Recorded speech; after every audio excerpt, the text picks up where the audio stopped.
भीष्म पितामह का नाम सुनते ही हमें एक पराक्रमी योद्धा का चेहरा याद आता है। एक ऐसा पितृभक्त पुत्र जिसने अपना पूरा जीवन एक प्रतिज्ञा को निभाने में निकाल दिया। तो आखिर पितामह भीष्म ने ऐसा कौन सा पाप किया था जिसके कारण उन्हें बाणों की शैया पर लेटना पड़ा? आइए जानते हैं इस वीडियो में। नमस्कार दोस्तों, मेरा नाम है कंचन और आप देख रहे हो लोकल जर्नी यूट्यूब चैनल। पितामह भीष्म बाणों की शैया पर लेटे थे। शैया पर लेटे लेटे वह सोच रहे थे कि मैंने कौन सा पाप किया है जो मुझे इतने कष्ट सहन करने पड़ रहे हैं। तब भगवान श्री कृष्ण ने उन्हें उनके उस पाप के बारे में बताया जिसके कारण उन्हें यह कष्ट झेलना पड़ा। महाभारत युद्ध के अंत में जब श्री कृष्ण पितामह भीष्म से मिलने आए तब पितामह ने श्री कृष्ण से पूछ ही लिया, मधुसूदन, मेरे कौन से कर्म का फल है जो मैं सरसैया पर पड़ा हुआ हूँ। यह बात सुनकर श्री कृष्ण मुस्कुराए और पितामह भीष्म से पूछा, पितामह, आपको कुछ पूर्व जन्मों का ज्ञान है? इस पर पितामह ने कहा, हाँ श्री कृष्ण, मुझे अपने 100 पूर्व जन्मों का ज्ञान है कि मैंने किसी व्यक्ति का कभी अहित नहीं किया।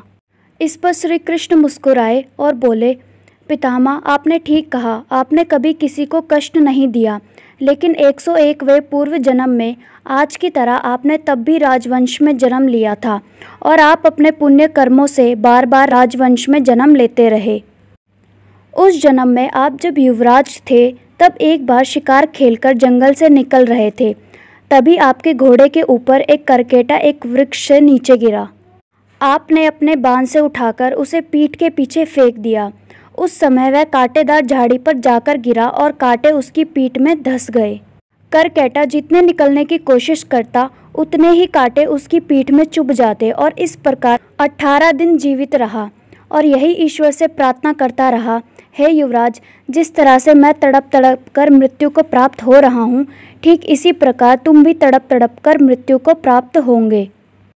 आपके पुण्य कर्मों की वजह से आज तक तुम पर करकेटे का श्राप लागू नहीं हो पाया, लेकिन हस्तिनापुर की राजसभा में द्रौपदी का चीरहरण होता रहा और आप मूक दर्शक बनकर देखते रहे, जबकि आप सक्षम थे उस अबला पर अत्याचार रोकने में, लेकिन आपने दुर्योधन और दुशासन को नहीं रोका। इसी कारण पितामह, आपके सारे पुण्य कर्म नष्ट हो गए और करकेटे का श्राप आप पर लागू हो गया। अतः पितामह, प्रत्येक मनुष्य को अपने कर्मों का फल कभी न कभी तो भोगना ही पड़ेगा। प्रकृति सर्वोपरि है, इसका न्याय सर्वोपरि और प्रिय है। इसलिए पृथ्वी पर निवास करने वाले प्रत्येक प्राणी व जीव जंतु को भी अपने कर्मों का फल भोगना पड़ता है और कर्मों के ही अनुसार ही जन्म होता है। दोस्तों, वीडियो कैसी लगी हमें कमेंट ज़रूर करना और वीडियो को लाइक शेयर करना मत भूलना। अगर आप पहली बार लोकल जर्नी चैनल का वीडियो देख रहे हो तो लाल सब्सक्राइब बटन को दबाकर हमसे ज़रूर जुड़ें। Thanks for watching. जय श्री कृष्ण।